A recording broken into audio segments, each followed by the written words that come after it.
Hello and welcome to a brand new episode of the Burn Your Boats podcast. My name is David Shaw. I'm here with my co-host Clark Lunt. We have a very, very big name for you today. So buckle up, listen carefully. We have got a true innovator, business builder with us today. Mike Hambright. If you work in real estate, you already know that name. Mike is a seasoned real estate entrepreneur. He's a mentor and he's a coach based in Dallas.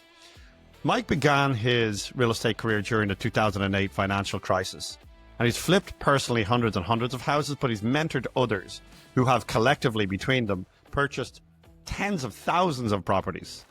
So Mike is kind of known for his innovative approach, and he emphasizes treating real estate as a business rather than a hobby. So Mike is an entrepreneur. He has founded the picks and shovels of the real estate business over the last number of years. It's really, really big achievement. If you work in real estate, you will know his brands. He's the founder of Flip Nerd, a leading platform for real estate education, networking, and podcasts, right? It's a big where you go, kind of like the bigger pockets, right? His biggest business is called Investor Machine. That's a technology-driven solution for marketing to off-market real estate properties. So almost everyone I know uses Investor Machine at some point in their lives to get out there and find off-market deals. That's not it. He is also the founder of Investor Fuel. It's one of the top mastermind groups in the nation for professional real estate investors. You don't get into Investor Fuel if you're not doing hundreds of deals a year. So he's also the founder of Freedom Fuel Mastermind. It's a platform for supporting small and medium-sized businesses in the US. I don't know how Mike does it. Quite frankly, I don't know how he does it.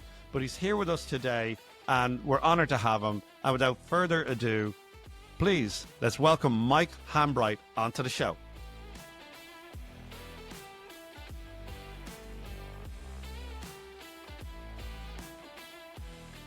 All right, welcome everybody to another episode of Burn Your Boats Wealth. I'm here, Clark. I'm actually in the Dominican Republic right now, and I'm here with David Shaw, my host. And today we have a special guest, a good friend of mine that I've known for a fair amount of time now. And his name is Mike Hambright, and the list of accolades that he has is about as long as my arms. Mike, welcome to the show, Mike. Yeah, thank you guys. Glad to be here. Yeah. You're a long-standing friend of Clark's, but I've just met you, so I'm gonna hop in here and say, like, who's Mike? Mike, I see your bio here, and quite frankly, you're one of the most impressive real estate investors and builders of real estate businesses in the nation. I'll say that just hands down. Mike, do you want to tell us just a little bit about you, and not so much, how you get into real estate, but just quickly get it, because your story is massive. I appreciate that. Yeah. So yeah, I mean, I started, my wife and I were corporate refugees. We were basically in corporate America and, just worked really, really hard always for somebody else. And then, I had a dream job that I felt like I kind of got all this education and I kind of earned that dream job and was the golden boy at like a Fortune 100 company that doesn't exist anymore, by the way. It's a $5 billion company that's gone now. But when I was there, I was, I worked for the CEO of a $5 billion company, and he was grooming me to replace him in 8 or 10 years. And so, and I was like early 30s. So I was just, probably had a bloated ego from him telling me things like that and, doing all kinds of amazing things. But out of nowhere one day, he, out of nowhere for me, at least, he got fired. And it was just internal corporate like drama that he basically got ousted. And then I was his, if he was Batman, I was Robin. So I was out too. And they basically just through association, honestly, not through anything other than just association. They're like, we don't need you anymore either, basically. And then I went to work for a startup that was kind of flying high, went public, was just going through the roof and, making more money than I'd ever made in my life. And I was there for 18 months and then they filed for bankruptcy. I left right before they filed for bankruptcy, but the writing was on the wall that was about to happen. And my wife had left her job and she was making more money than I did. And at that point, my son, who's now about to turn 18, about to graduate from high school, was 2 months old. And so we went from like a couple, I guess, not to sound like an ego, but a young, successful couple making decent money. and to like no income and a brand new baby in a far off land of Washington, D.C., which we moved there from Texas. And we're like, it was just like all of a sudden, it was just like, I like to say, shit got real. Like, we're just like, Yeah. holy cow, like what's going on Yeah. here, right? And that was 2007. So the market was starting to go down. And, you know, we moved back to the Dallas area after a little while because we had no family in DC. I only moved to DC for this job. We didn't love DC at all. And it was just this like, we backed into a corner and you're like, okay, you know, the last two jobs, no matter how hard I worked, didn't work out well for me. And so what are we going to do differently? Are we going to go do that again? It's like, okay, Yeah. well, maybe I should just go work hard for myself. And I'd always been entrepreneurial and I'd always had an interest in real estate and always had excuses too, like most people of like, well, I don't have time or I don't have the money or whatever. And that just ended up being a pivotal, like an opportunity opened up. And it's like, okay, well, let's try this real estate thing. And had no idea what I was doing and made lots of mistakes and still make lots of mistakes.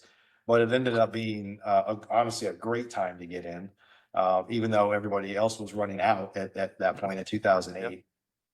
But that was the beginning, you know, and then, you know, like you said, I appreciate all the kind words. You make me feel good and I'm blushing a little bit over here. But the reality is I started as a house flipper and just flipping hundreds of houses in Dallas. And then, you know, you're just going down this path and you keep hitting forks in the road. It's like, well, maybe we should keep some of these as rentals. So the next thing you know, I'm a landlord and we've got a rental portfolio and somebody's just asked me to coach them. So maybe I should start doing that. And now I've got a coaching business. And it was just a series of things that kind of got bolted on, some of which have died off and were bad ideas and some of which we've kind of stuck with. And sometimes I talk to people and they're like, seems like it was planned out, but it wasn't. It just, I came to forks in the road and made a decision to go left or right. And that's where I'm at today, you know? Mike, it's interesting to hear you tell that story because before we ever even knew each other, we were both kind of working for the same franchise where you flip houses. And I didn't know you prior to or your history with your W-2 journey. And so it's intriguing to me because you're still in a leadership role, even in that franchise, right? Where it's like everyone knew who you were. You're always kind of like the mouthpiece, and I felt like they might as well put your face on the brochure, even though it wasn't technically your franchise, right? I just figured that you started out like selling lemonade at like age 9, and then just rolled that into high school, and then just went straight into entrepreneurial world. But it sounds like that you didn't, right? You probably had a lemonade stand still in your yards yeah. When you did you? Well, there you go. So mowing lawns, paper routes, all that stuff. You know, I've been hustling since I could. Yeah, so I'm interested then that like obviously you got your boats burned. I mean, the name of this podcast is Burn Your Boats. So that story really aligns with the concept of this podcast. You're like in DC and your back's against the wall, and then you went to your second company. What was going through your head? A lot of people are experiencing what you're experiencing right now, especially in this climate, right? How did that feel? Like, were you scared? Talk to us a little bit about how that process sounded like. Yeah, I would definitely say we're scared, you know, I mean, but like, those are the things that you're either on the fence, you're either going to do it or you're not. And if you don't do it, then you often have, a lot of people have regret, right? And so, you know, one of the things that I've learned is I know, you know, we talked a little about who your listener is here, is that if you don't want to go that entrepreneurial route, then don't do it. But you got to find a way to partner with people that are willing to work with you on that, to kind of scratch that itch you have on the entrepreneurial side, or open up investment opportunities that exist out there. Just partner with people that do those things and check that box and move on, you know. But because there's people that are great. I mean, if you're a professional and you make a lot of money, like this is what I've learned. Even I'm really good at making active money, but I haven't been the best at making passive income.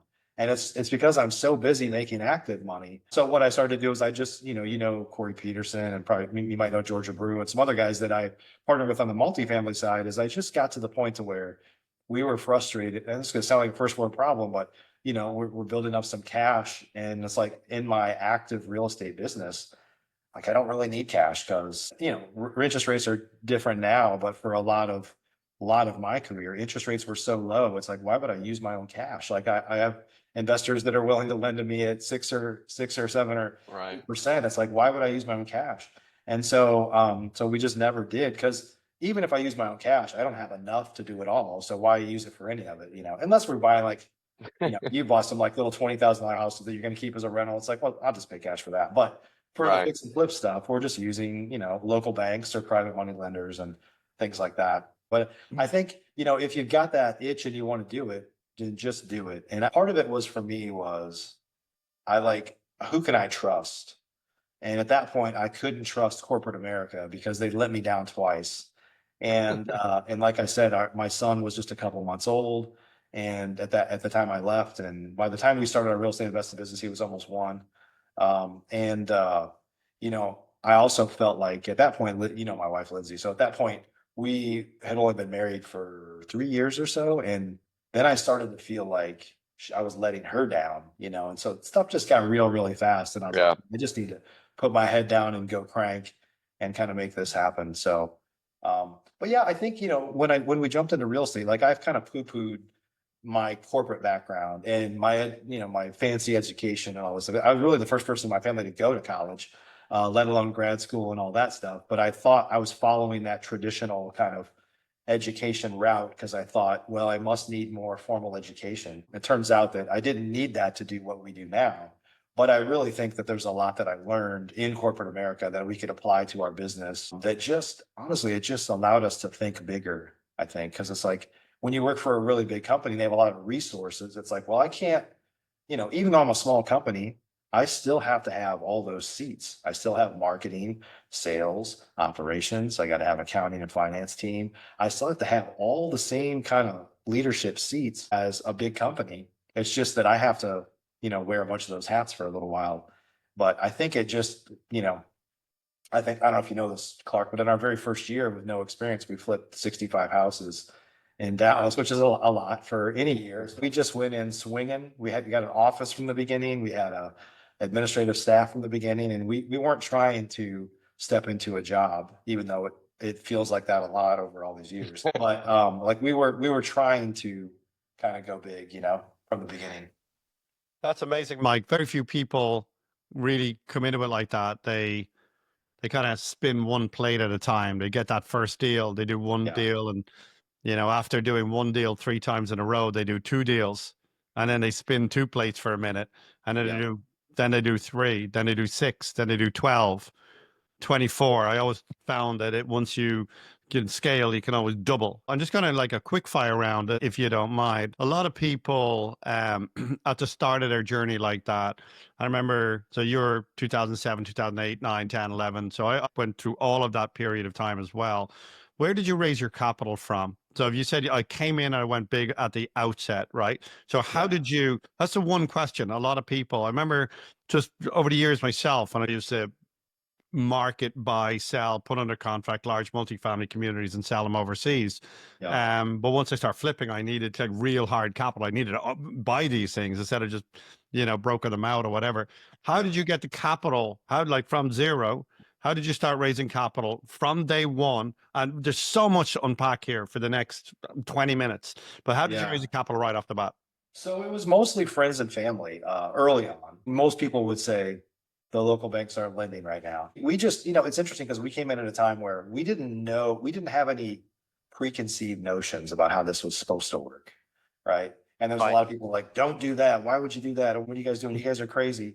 And even some friends that, Clark and I both know would that were, in our same system that I know now would say, when I came in, they're like, we thought you were just an idiot. Like, I was just naive. I didn't know. But, there were a lot of people with a lot of, had been kind of burned or skeletons in the closet or bad, over leveraged or overpaid for houses or whatever.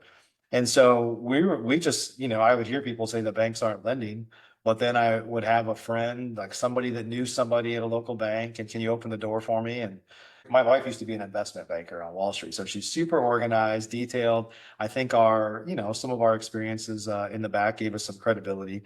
And we created this. I have a friend now that kind of calls it like a bank Bible, but we created like a portfolio of a bunch of deals that we had done, the P&Ls, pictures of before and after, and we literally just had a bunch of these bound, and we took them to a couple different banks that folks opened doors for us, and they were like, "We're not really lending right now, but like, how did you get these deals? Like, how did you find this?" Exactly. Our model has historically been direct to seller marketing.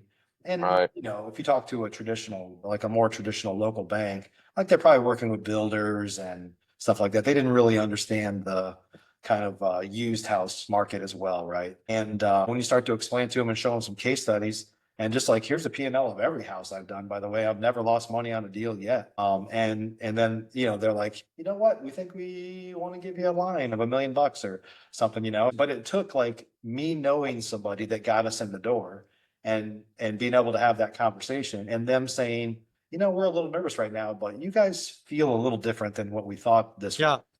And But so- even like a bank giving you short-term money at that time to flip homes, like I give you a line against where was the collateral? What was the collateral? Just the house. Yeah. First lien deed of trust on the houses. Yeah. So As the houses would come in, they would collateralize each of the houses like a hard Yeah. money lender. yeah. Yeah. You basically converted your local bank into a hard money lender. That in Yeah. itself is a unique. I've never Yeah. heard that before. I've heard a lot of stories, but nobody's ever said that to me before. Yeah. Wow, that's amazing. And so you're flipping hundreds of houses here, Mike, throughout 7, 8, 9, 10, Mhm. and then organically, I'm assuming you start keeping a few for yourself along the way. Oh yeah. And of course, in hindsight, like have all the regrets in the world that we didn't keep way more, but So number one in regret. hindsight. The number one regret. Everybody we've ever interviewed. What's your number one regret? Yeah. I didn't keep more. That's it. Yeah.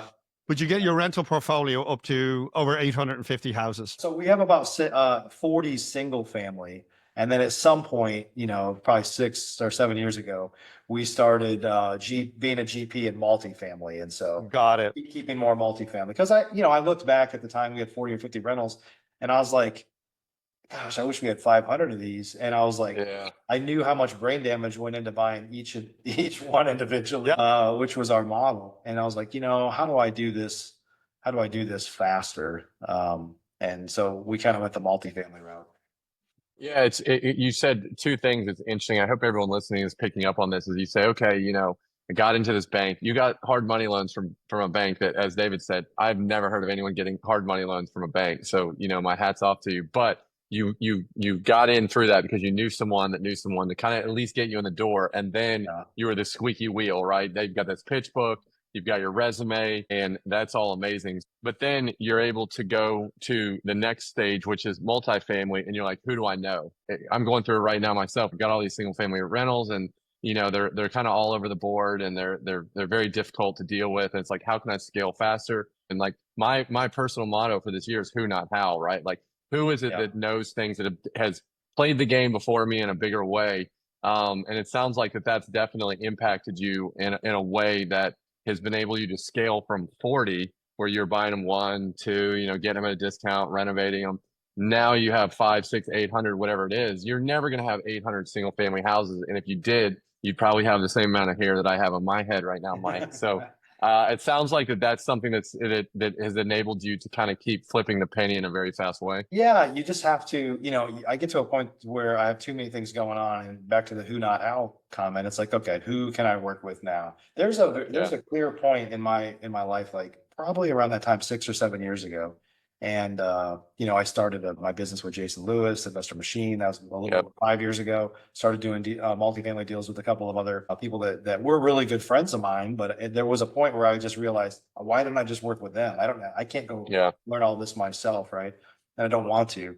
And there was a very clear kind of point where I was like, I don't want to do anything going forward without it being a collaboration of some sort. I'm not an expert in a bunch of stuff. I know what I'm good at. There's some things I'm very good at. So how can I partner with people that value what I can do, and that I value what they can do, and make 1 and 1 11 instead of 2, right?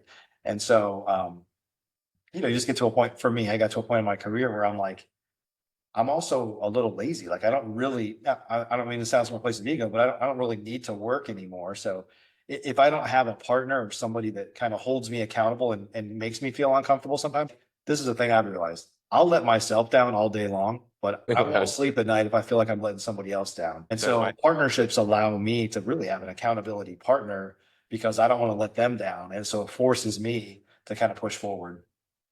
Mike, I'm not going to push back on the "you're lazy" comment, because I know this. I know 3 companies that I'm about to name, right, that are 3 of the most well-known companies in all of real estate anywhere in this nation, in terms of their quality of what they do and how they help real estate professionals. You are a founding a founding member of Investor Fuel Mastermind.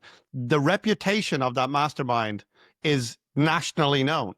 You also are a founder of Investor Machine, and anybody who is in the fix and flip world knows what Investor Machine is. And you've also set up Flip Nerd, right? These are three well-known brands.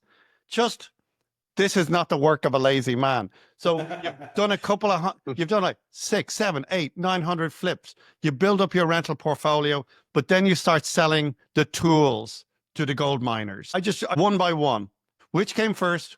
Why did you do it? And can you walk us through the genesis of each of those brands and businesses that you built up that have made you a superstar in the real estate world in the United States? You're making me feel good, buddy.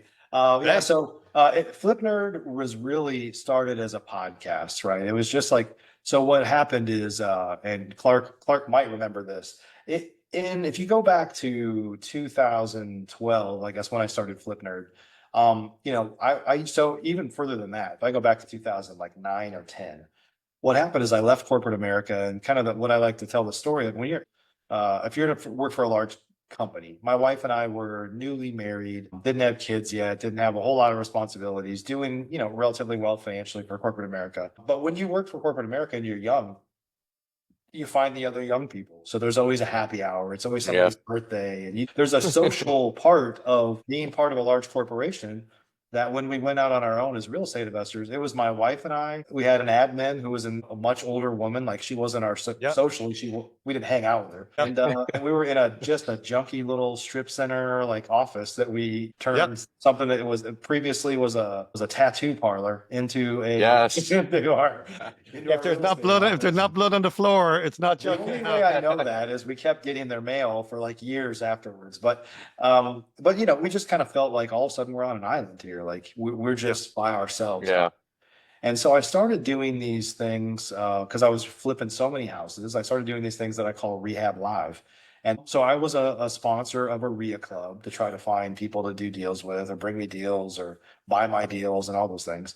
And at the time, Facebook and social media just wasn't what it is now. In fact, we had like listservs. So if I was a sponsor, they would give me the ability to send an email to basically a distribution list that would then forward it to a bunch of other people in the group. And I paid for that, right? Because I was a sponsor. And so I started doing these events called Rehab Live. And I'm like, I'm rehabbing a bunch of houses anyway. Why don't you come watch me rehab it? And so I basically created it as an event. I'm like, hey, come 3 times. Once at the beginning when it's in all its glory. And I would always pick the ones that were going to have the biggest transformation, And so come at the beginning, don't wear open toe shoes. It's disgusting, and then halfway through, come in a couple of weeks when we've got it all cleaned up and we're about to start putting it back together. And then come 2 or 3 weeks later at the end. And I would buy a bunch of pizzas and we'd sit around in a house that, nobody wanted to sit in a month earlier. And we would just talk about it. And it was a way for me to kind of socially give back and meet some people. And there ended up being people that want to lend to me or that, want to sell me houses or things like that. So I was doing that locally in Dallas, DFW market. I did a bunch of those and I was like, okay, well, that's cool locally, but how do I take this kind of on the road? How do I go online? And that was really the beginning of my podcast. I was like, how do I meet people online? And that's kind of how I did it. And I didn't really, it was such a new medium. Like I didn't really know that's what it was, but then it just evolved to getting into coaching. So I started, coaching for home investors. And then eventually when I sold all my interest in that, I started it under the Flip Nerd brand, which I had a podcast for years, but just no real way to monetize it. And I started coaching under that brand. After a while, I realized, through the podcast, I was interviewing experts like other pros around the country. And I realized, even though I still do coaching and things, that I really enjoy surrounding myself with people that I would consider more of a peer, right? And I've kind of said this before. When people are like a pro level investor, like I can help people get from 15 or 20 deals a year to 30, 40, 50 easier than I can help somebody go from 0 to 1. Because there's just so many mindset issues, right? And so even though I still do that, but I really appreciated being around people that I would consider my peers. And around 7.5 years ago, I've started Investor Fuel, which is my mastermind. And that's, not for newbies, it's for pro level people. And we have different groups. We've got people doing 800 deals a year, and we've got people doing 15 deals a year, but they're actively doing deals and they're focused full time on the business. And then after running that for several years, one of our members that was in the mastermind and myself, like, had this conversation about the need to have kind of done for you lead generation. And then we just almost immediately launched Investor Machine that turned into be one of the largest done for you marketing companies in the country for professional real estate investors. And it was always to fill a need of some sort that we thought the market, kind of needed. Or truthfully, the mastermind for me was a need of my own. It's like, I want to hang out with more people like me. And it just turns out they all want to hang out with more people like them too. So Investor Fuel, I kind of talk about it all the time, is really more like a country club for professional real estate investors. And, in fact, I'm out at my ranch right now in East Texas. We built kind of a family compound out here, and I had 10 people with us for the last 3 days. We just hang out here. We go skiing in Park City. We went to Oktoberfest in Germany last year. We went to Iceland for New Year's last year. Like, we just are kind of doing life together. And because we're entrepreneurs and real estate entrepreneurs, we're talking about business nonstop anyway. So we can't really, not talk about business. You can't turn it off. It's That's just right. something, it becomes your friends. I've noticed is that kind of as I've gotten older is that I'm less concerned with like who won the game last night. And then, you surround yourself with people that are like, okay, we can talk about the game, but in all reality, like, what are you doing to improve your business? What are the challenges you're facing? And it's funny how you tend to, the people that don't want to talk about business, you just kind of veer away from, and I think that's what, Mike, that's your superpower, man. I mean, you are a marketer, but you are a connector of people. I've met so many good people through you, right? Through you, I know I have a huge network of people, and then I meet their friends and their friends, right? So who knows how many layers it goes back of someone that I know that was directly due to you putting that connection together. You had your active flipping, right? You're doing your multifamily. And then you start to, instead of digging for gold all the time, you're like, all right, let me go start selling some shovels. And that's the flavor of the day right now, especially when COVID hit and everyone starts going online. And then like you have the 2022 where the interest rates started going up, and a lot of people, I think a lot of active operators started to sit on the sideline and like, what's less risky, right? Let me go sell some shovels. Let me sell a coaching program. Let me let me start a mastermind, right? And selfishly, I want to ask you this question because you have been doing this longer than 99.9% of people in real estate that are out there. You're advertising, you have like successful masterminds and successful coaching programs. What have you seen in terms of the evolution of the way that the whole market is going with the coaching and the mastermind? It's a very open-ended question that I want to ask you, is that how do you feel about it? Where do you feel like it's going? Is it going in a good place? Is it not going in a good place? Is it just evolving? Kind of an open-ended. Tell me how you feel on that topic. That's interesting. And I'll say this too, like, I think there are a lot of people that get into, like you said, selling picks and shovels, coaching and things like that, because their real estate business got hard. And that didn't really happen for me. It's a hard business. Everything's hard. Even the mastermind and the stuff that I do now is harder than what most people assume. Yeah. But I would say I just used wholesaling and fix and flipping as, like, I didn't think of this as it was happening, but when I look back now, it's like that was active income that would allow me to create passive income opportunities, keep a house as a rental, invest in multifamily, whatever. And as my coaching and my rental income and stuff started to come in more passively, I didn't need as much active income because I had income from other sources, and it allowed me to just focus on what I really enjoyed the most. So I didn't get into, coaching or any of those things as a way, like the easy path to making money. It was just, I didn't need as much active income because I had other income sources, and I just leaned into what I'd love to do the most. Did you just describe every single real estate investor's dream of all time? Why they get into real estate, which is like make active money, turn it into some passive money, and then the passive money starts making more passive money, and then you don't have to work. Pretty sure you just described financial time freedom. Yeah, maybe. That is the goal. And I've even coached people on that, that they've said like, well, let's just hypothetically say somebody's making $80,000 a year.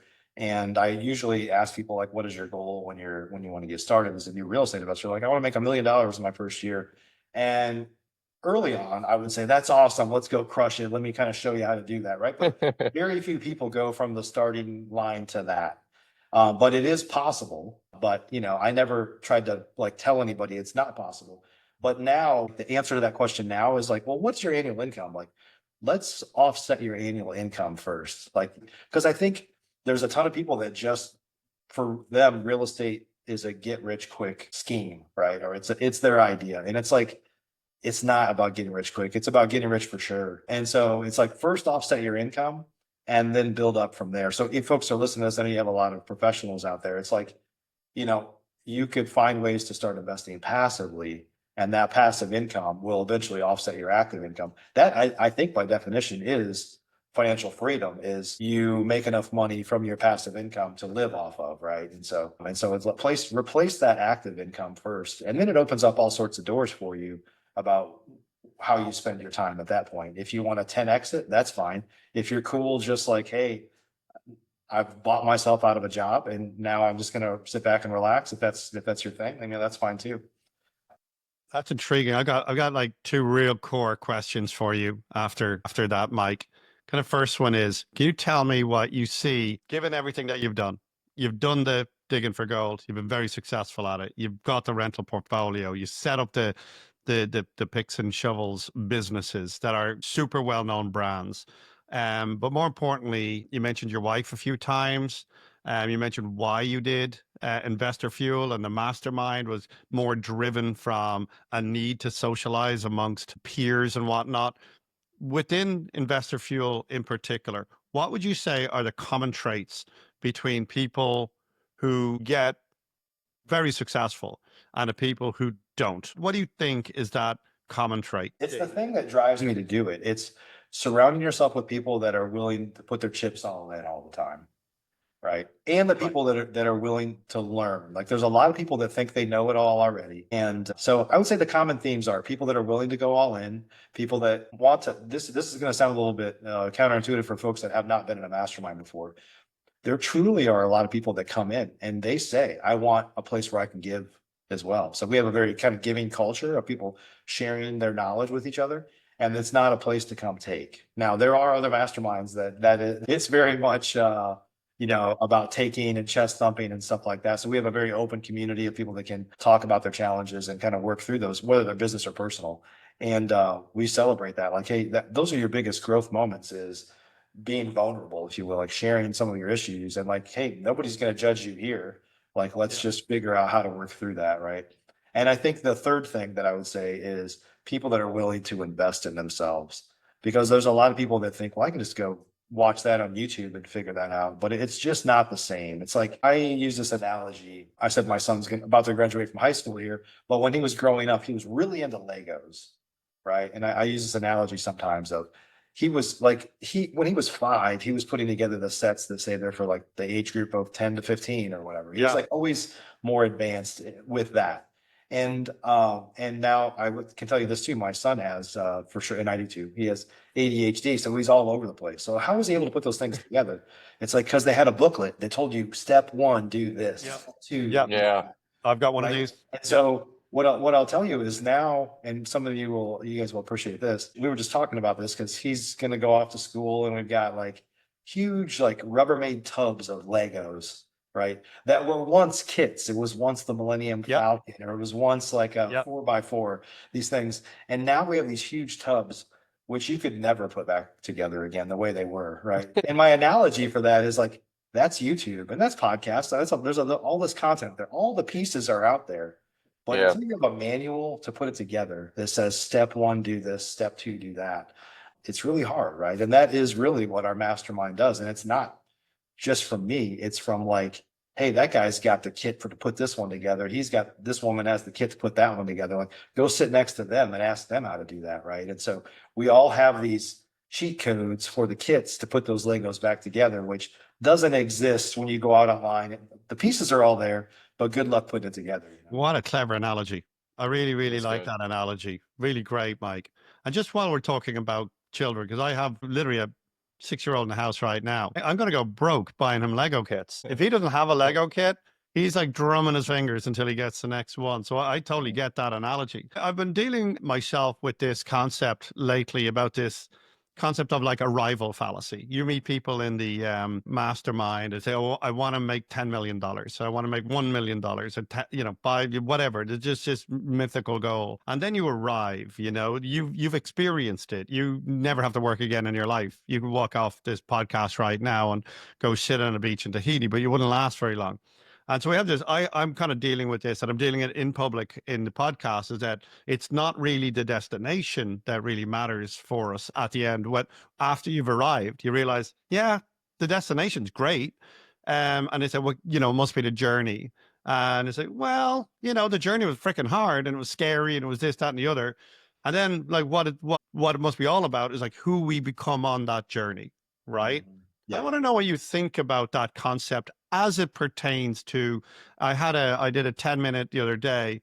If you give all of this wealth that you've generated to your son who builds Legos, you might take away his destination because you're giving him the destination. And by giving him the destination, what you're taking away is the journey and who he might become on that journey. And so I'm having this conversation out loud with successful people. And, I'm curious, can you marry giving somebody the destination like your son, but layering in the financial education so that he is prepared to take what you've done and take it to a whole different level? Or do you give him the destination and he just becomes a trust fund kid? We talk about this stuff all the time because we don't want that, right? But the reality is I grew up in a very blue collar family, and my family, very working class. My mom working 3 jobs, like hustling. My dad worked in a factory, and just, Yep. very, very, very blue collar, very hardworking, which I think is where I got a lot of my willingness to work really hard. But I talked about this a few times over the past few days with friends that are out here. My son has been a beneficiary of us working really hard because we started when he was so young that he didn't see the early years of how hard we worked. Right. Even physically, right? And so when he got to the point to where he remembers us working, it was mostly on a laptop, right? It was like on a computer, and it just looks like you're playing video games or something. It's like, no, I'm arguing with a contractor about something. And so, but we struggle with that a lot. In fact, my wife and I just went through all of this setting up trusts and all this legacy planning, our estate planning. We were like way behind with it. And unfortunately, I had a family member that passed away out of nowhere a couple of years ago. And we're like, holy cow, like we need to get our shit together here. And so we just literally went through all that in the past, like literally 5 or 6 months.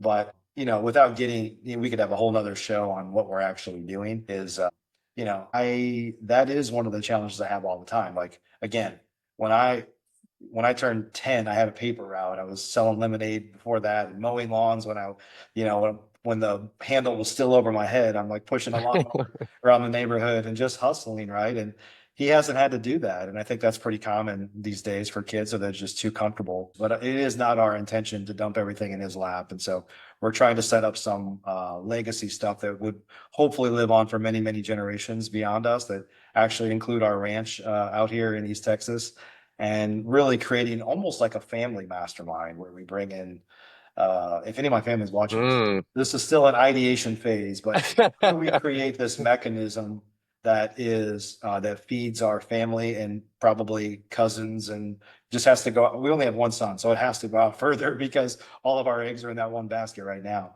That this can be a place for learning, financial education, entrepreneurship and things like that for a bigger part of our family than just my one son. So that is real, because he's a beneficiary to our, things that have kind of happened here. But, and he's young enough for me to have concerns. Like, does he really have the same work ethic?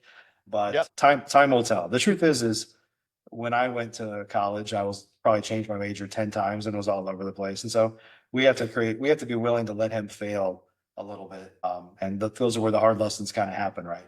Yeah, the real nub of the question is how do you create financial education and this is for the listeners. A lot of listeners will want to know the answer to this, is how do you create real true financial education? Because you run masterminds, some of the biggest in the country for grownups, right? But there's so little financial education out there for teenagers, Right. who are, let's face it, in the next, 30 years, trillions of dollars of inheritance going to make its way across to these Right. teenagers, or they might be 20-year-olds down. How do Yeah. you approach the concept of financial education with your child, and in general within the framework of the entrepreneurial people you talk with and within the mastermind group? Like, financial Yeah. education, we throw it out there. Financial education, yeah, you could take an hour class on it, you like a 15-minute class on it, but how do you approach financial education with your son and with your mastermind?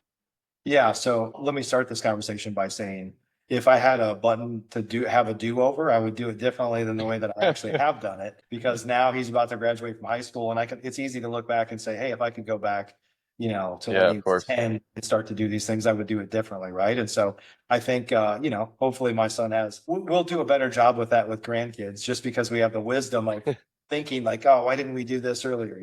Everybody's kids are different, but I'll just tell you, my son will seemingly listen to almost anyone other than my wife and I. So sometimes we have to mix in, like, I need somebody else to, Yeah. let's swap kids for a little bit here, and because Yeah. they're more likely to listen to us, right?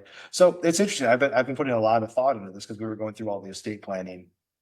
There's a few different books that I read around this idea of wealth, like a legacy, right? And so what I've kind of come up with, and some of this is things I learned, and some of it's things I just surmised, is that wealth is not all financial, right? And so I think one of the books that I was reading, it basically laid out, hey, there's three different kinds of wealth, and the third most important one is financial wealth. It's health and well-being is something that you could do for your family, and knowledge sharing. And so the way that my wheels are turning now is that I want to create a mechanism that, unfortunately, my son is just, I mean, he's still young, right? But if I could go back and do it differently, I would do it differently. And if folks have young kids, maybe this will help you that are listening to this, is to create this mechanism for inside of essentially creating a mastermind for my family. Like, Yeah. just basically knowledge, and have a knowledge repository that's probably some sort of online portal where there's people in my family, not just me, that have expertise on certain knowledge. It's like, why not warehouse that? Because Yeah. that's the whole idea of a mastermind. Like, how do I learn from somebody that's climbed the learning curve without me having to make all the same mistakes that they did? I'm sure I'm still going to make mistakes, but how do I track that knowledge and learn from the learnings of other people before me? And that's, in some ways, that's kind of how college works, or certainly trade schools and things like that. But most of our families, for people that are listening to this right now, there's a wealth of knowledge inside of your family. It's just a matter of, are you tracking that? Are you recording that, or something? So, but I do think it's, we're quick in our business to create SOPs and have processes for everything. And I think in our personal lives, we're just winging it, So it's Yeah. like the idea of creating SOPs and almost using like an EOS model, where you're just like, I'm creating KPIs and goals and plans for my personal life, my family's life. And it's really taken the time to think about that, because business tends to be very open to those structures. But in our personal life, we go home and we're just like winging it, right? Right. So how do you go through a process where you say, we actually went through so my wife and I through a few weekends of over this past New Year's, of just making goals in every area of our life, like, health, being, friendships, in your community, financially, where do we want to be? Work wise, what is it we want to do? And just like all these areas of our life, these are categories of our life. And just saying like, well, what is my 10-year goal?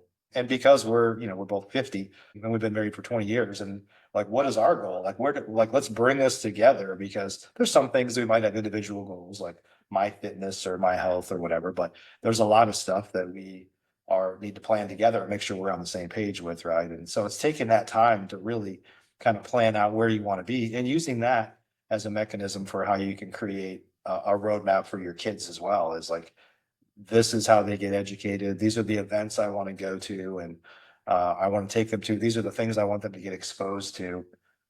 So yeah, I don't have all the answers, but I think about it way more now than ever. And if I had to do over again, I would definitely do things differently. Mike, bring your kids to everything that you're doing. Just, bring them to like cool stuff, because they're going to do what they see, not what you say, unless you can bring Mr. Beast in and have him give them financial education. They'll watch Mr. Beast if he does financial education. I implore him to do it because they'll watch that, but they won't listen to you.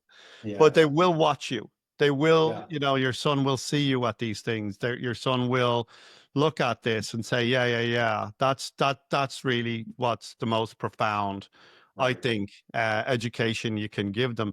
Mike, I was just, I think that, Mike, you have so much knowledge and so much experience in providing people in rooms and guidance and coaching and all the different, and you've probably done a lot, and you've done a variety of different, price points, and whether it's continuous or kind of a one-time thing. And I think that there's to your point about the Legos and the box where they're all over the place. Like, we don't have a lack of information out there. Like, you can grow to be a gazillionaire tomorrow via YouTube, but why don't we, right? There's so much information. It's not a lack of knowledge, right? It's not a lack of content. It's not a lack of influencer on Instagram.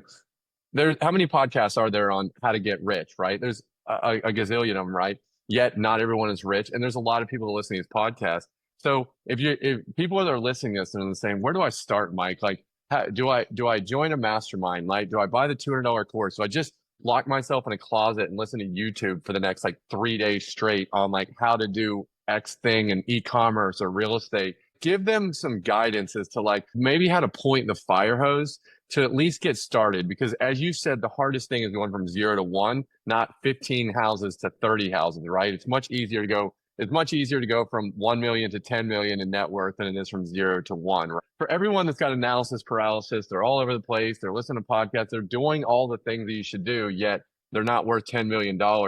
Give some clarity, give some guidance to these people listening that maybe are struggling with this. I would say the biggest two things that come to mind are, one is just very clearly document what it is you want to accomplish. Because a lot of people just want more. I just want to be rich. I want to make money. We use these vague words that are not very specific, right?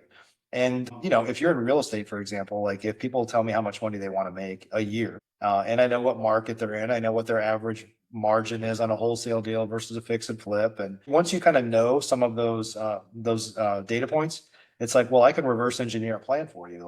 If you're an active real estate investor, you make 15,000 on your average wholesale deal, and you're making 30,000 on your average fix and flip deal, and you have access to capital and things like that. It's okay, well, to hit your goal, you need to do 6 of these and 6 of these a year.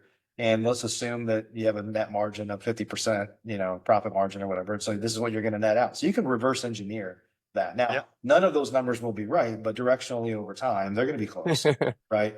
And so I think it's the same thing for losing weight. If I'm here and I want to get here, it's okay, you need to burn more calories and you need to eat less. And here is an exact plan to do that, right? And so if you were to go work with a dietitian, they would tell you exactly how many calories a day you should be eating and exactly what the macros could be to get to here. And business isn't that different. It's financially, I want to be here. And once you know that number and what are your interests? What do you want to be, an active investor, or do you want to be passive? Do you want to just be a lender to lend to people that are doing real estate because you don't have that much time to do it? You can back into how do you get there?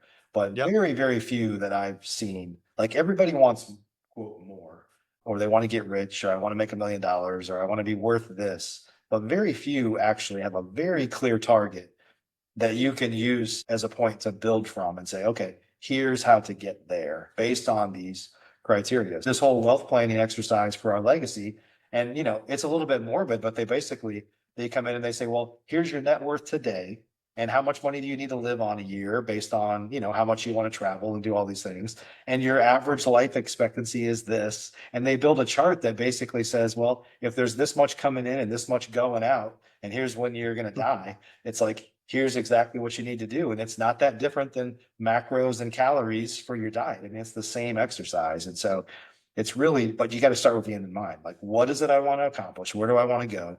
And what are some paths I could get there, and a detailed plan for what are the stepping stones to get you through that. Mike, I think wealth is algorithmic. I love what you've just said. Really, I just think it's algorithmic. I think you can lay it out. And for a lot of investors, real estate investors over the years, they've been really struggling with an inspection report or a fill in the blank or just some, minor speed bump along the way. And they'll call me and they'll say, hey, David, I'm like, Okay, let's put all of that aside. Let's talk about the algorithm. And my wealth algorithm that I've designed myself over the years is wealth equals debt by time by scale. Like learn how to use debt, understand what time is to your exact point, and then what scale do you need to do it in to reach that level of wealth? Debt by time by scale. It's very simple, very algorithmic. And once you kind of lay that out in front of people, say, now tell me about that greenhouse, about the color of the house that you wanted to talk about, or the bad roof. Do you still want to have about? And I no, I don't need to. Doesn't even matter, right? It doesn't matter anymore. But The it's other having thing the I would say algorithm is, in the first place, Mike. the other thing I would say is, and I struggled with this as an active real estate investor. I know my return on investment is super high, right? Like I put money into advertising, Right. 5 or 6 exit, but I'm leveraging it. So it's really like 10x, or maybe it's Right. infinite or whatever, right? And I think as real estate investors, active real estate investors, sometimes they're like, or I could put my money in this multifamily deal and it's going to earn I'll say guaranteed, but it's going to earn a rate of return of 8%. And then hopefully on the back end, I'm going to make another 10%, 18% a year. And I'm like, yeah, but I could earn that anywhere. Right. But it's like, okay, Right. now go apply millions of dollars that way and earn that percentage 365 days a year without thinking about it. Yeah. You have to be willing to accept a lower return from active. But when you put money in, the key is you want to keep your money busy. Right. So if there's a lot of people that are sitting on money, waiting for the perfect opportunity to come along, it's like, well, what's it earning in the meantime? Right. And it's like the key is keeping that money busy all the time. And so it's worth so much more. If people are lending hard money, for example, to real estate investors, and they're like, I'm going to lend it out and I'm making, 15, let's just hypothetically say 15% a year on that. Well, you say a year, but it's a 6-month loan. So then you get the money back and now it's sitting in your bank account earning 0 for the next 6 months until you find another loan. Your average return is really 7.5%, not 15. You're right. Right. So it's like, well, what can you do to keep that money 365 days a year and it's not coming back and you don't have to worry about it all the time. Right. And so that compound interest of it staying busy all the time is worth way more than a high return opportunity here and there. Right. Yep.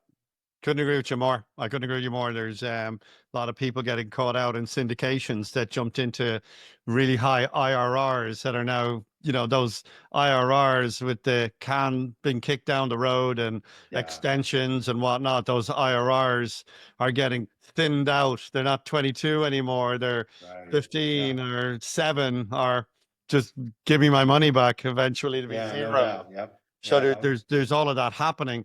Mike, what's going on with the market right now? I tend not to be, I tend not to get into the market stuff. That's not really our bag, but we've got an expert on the phone here. So why don't we just ask the question? Mike, what's Yeah. going on? I have no idea, but here's what I know. Yeah, I'm the same way. So there you Yeah, go. here's what I know is I think there's a lot more confidence in the market than there has been in a long time. Even though it's a little bit bumpy, people are worried about all the tariff stuff and things like that. But I think at the end of the day, well, we could probably talk for an hour about this, but I would say that there's people and there's real estate, there's always going to be opportunities. Exactly.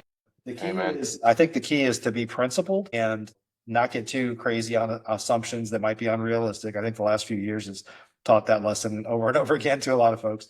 Yep. Is just be conservative.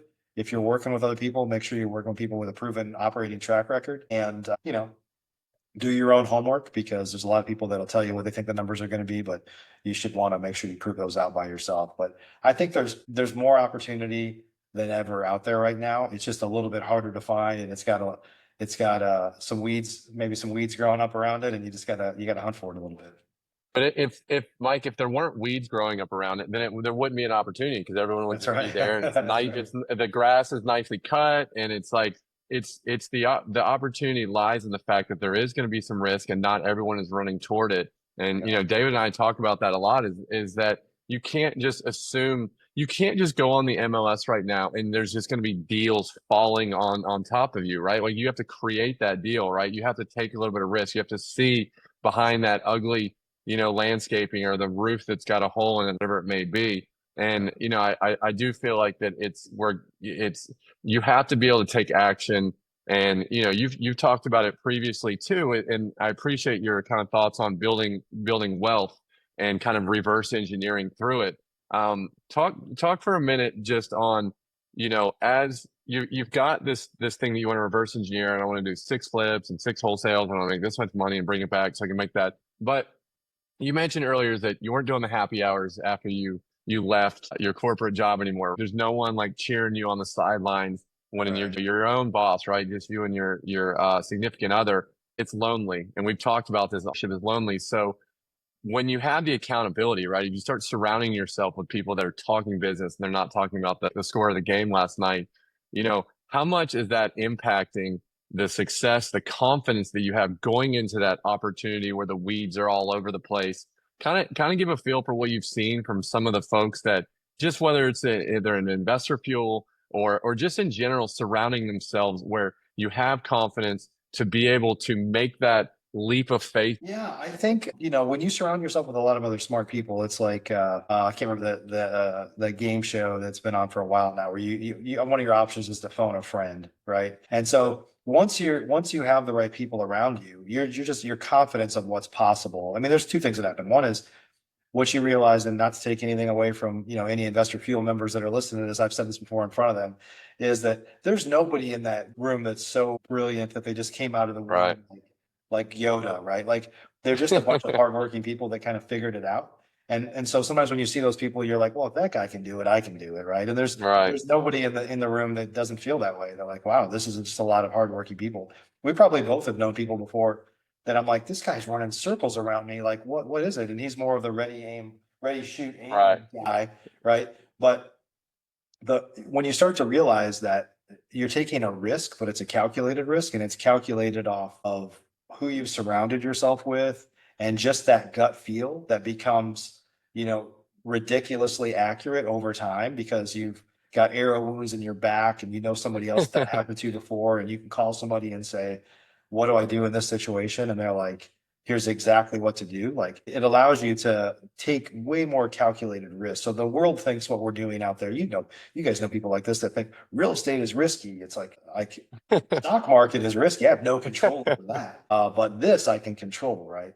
And so I Yeah. think, at the end of the day, it's just really getting around people and honestly being willing to pay for that access. I mean, I run a Yeah. mastermind, but I pay to be in a lot of other masterminds and surround myself with other people. And I go to, big conferences and events, and I pay to go do all these things just to get that knowledge. And I think, what I like to say is you go to a lot of these events for folks that are listening right now, and some people fill notebooks up and they're just, you probably like me, Clark, as you come back and I've got this notebook like full of Yep. like ideas. None of us have the ability to execute those things. Right. So what I typically do is I write lots of notes, and then I start the starring. I'm like, okay, this is a good one here. And it's just a matter of like, it's the book of secrets. It's like, okay, I got a lot of stuff in here, but all I need are these three things. Yep. Amen. Because like there's some really good stuff here, and I can refer to it later. But what can I implement in my business the fastest? And what's going to move the needle the furthest? And let me just focus on the top one or two things I learned here and go apply that. And it's the ability to disseminate that not all opportunities are equal. It's like, okay, what is really going to move the needle? If all I did was this, does anything else matter? And just focus on those things. That's That's cool. amazing advice. I wanted you to know is that Mike, who you're listening to on this show right here, is how Mike is in real life. He's extremely humble. He seek to serve first, as you said earlier. So, I tip my cap to you, Mike, because you are a really genuine, authentic person that truly wants to help people grow and build their business and just build in life. So, I thank you for kind of coming on our show, and I thank you for just connecting as many people as you do. And so for everyone out there listening, Mike is easy to talk to and user friendly as he is on this show. So don't think that he's he's done 800 transactions or whatever it is, and he's arrogant or anything like that. Because there are guys like that, right? Where they sound great on a mic, but then they're an asshole when they're off the mic, right? So I want you to know, to our listeners, is that Mike, you've been a great help for me, and I appreciate everything. Mike, you've got a lot of stuff going on, my friend. You've got a lot of tools that can help a lot of people listening to this, and a bunch of different things. Talk to our listeners a little bit about what is the best way for people to not only just reach out to you, but maybe go check out some of your tools that you have. Maybe they're not quite ready to do it, or they are. Yeah. How can folks get a hold of you, and how can they take advantage? This is not like an email address, right? This is like you have got a ton of stuff that can be so valuable to people to where they start to put the Legos together and it actually starts to do something So talk to everyone a little bit about how they can be, use those resources to the best of their knowledge. Yeah. And thank you for the kind words, Clark. I appreciate that. So, yeah. So we have, we're putting a lot of focus on podcasting right now. So you can find our Investor Fuel podcast, and it has all of our legacy Flip Nerd podcasts. These are probably a couple thousand, interviews similar to this on YouTube. So just it's at Investor Fuel on YouTube. Okay. And you can connect with me on Instagram or Facebook as I think it's real Mike Hambright now. And then you can go to investorfuel.com or investormachine.com to learn more about our mastermind and our lead gen company for professional real estate investors. And other than that, just, connect with me. Like I said, on Facebook is probably where I spend the most time lurking. We've got a lot going on, but we have a lot of resources out there. It doesn't get brought up a whole lot anymore, the Flip Nerd stuff. But if you go to flipnerd.com, there's a ton of resources out there. A lot of it's a few years older, but lots of timeless stuff out there as well. So, yeah. Mike, before I let you go, I've got to ask, for a kid who has everything, right? Let's just say that I'm just going to be a little bit facetious. You've reached a lot of other people's mountaintops, right? You don't need material things anymore. And you're 50, right? So, you get bored golfing real quick, right? What does the next 10, 15 years look like for Mike? Yeah, for me, I would say, I actually have a friend that I grew up with, a high school friend. We were roommates in college, and he has more of a traditional job. And he was out here and he's like, when do you think you're going to retire? And I was like, because he's not really not all that entrepreneurial. And for him, there's when you have a W-2, there's a date somewhere, right? Yeah. And I was like, never. Like, I just want to do more of what I like to do and less of what I don't like to do. And I honestly, I've intertwined a lot of the things that I like. I'm hanging out at my ranch now. First off, it's like city slickers out here. I don't know what I'm doing, but I've got tractors and skid steers and forestry mulchers. We have 100 acres of timber here that I'm trying to maintain. And so I love it out here. Like my wife and I really love it out here. And now we started having events out here where people can come out and kind of join us. Some of my mastermind members, private clients, other folks that can kind of come hang out with us, right? And so we love it. Let's share it with other people. We love to travel. So we invite our mastermind members to join us traveling all over the world. And so it's really doing more of what I enjoy and love to do and less of what I don't like to do as much as possible. And, I don't know what retirement looks like ultimately, but like you said, if I try to take off like a 3-day weekend, like I'm kind of itching. I'm like, oh my God, I got to talk to some people, or I got to break something, so I need to fix it or whatever. So, I don't think for me, retirement is getting a lawn chair and sitting at the beach. Like I'll be bored in about, 2 hours. So it's really just doing more of what I like. And I think, trying more and more to just impact people in a positive way. We've asked a lot of very successful people that question in real estate, right?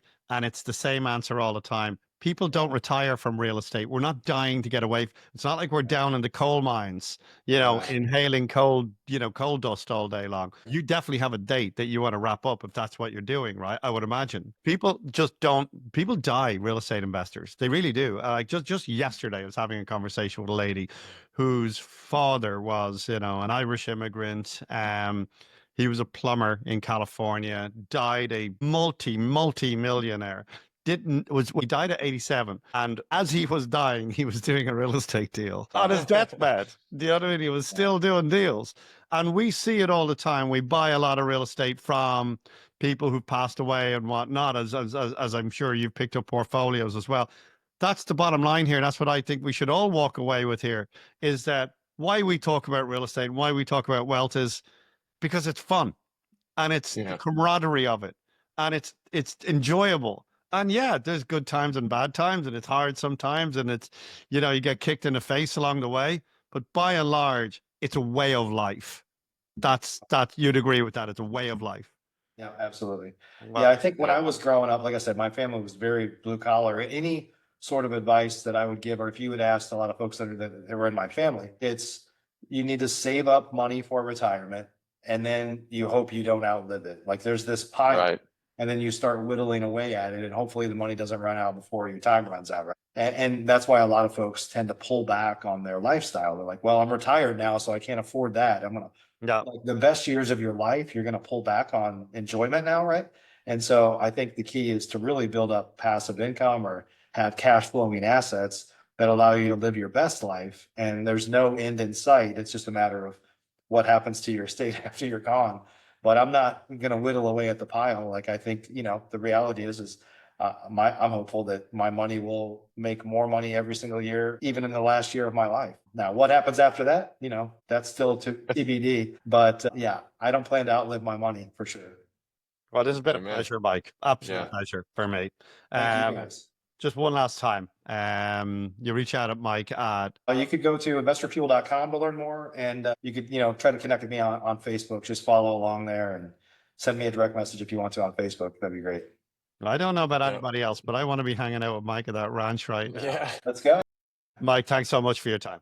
Yeah, thank you guys. Mike. Thanks for the opportunity. See you soon. Thanks, everyone.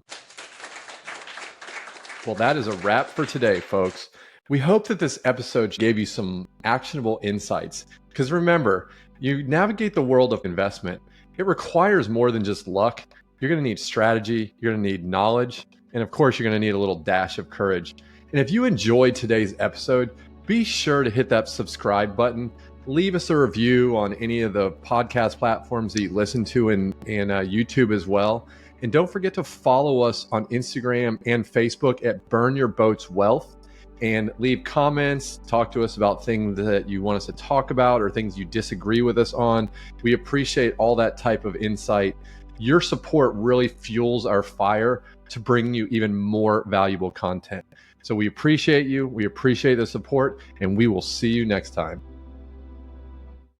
You've been listening to the Burn Your Boats Wealth podcast with Clark Lunt and David Shaw. We would love to hear from you.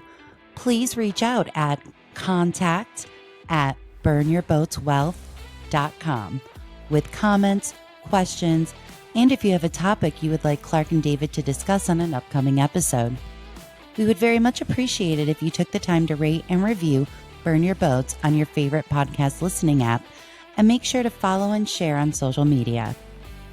Content in Burn Your Boats Wealth podcast is for entertainment purposes only and is not legal or financial advice. Please review our legal disclaimer at burnyourboatswealth.com. Thank you and have a great day.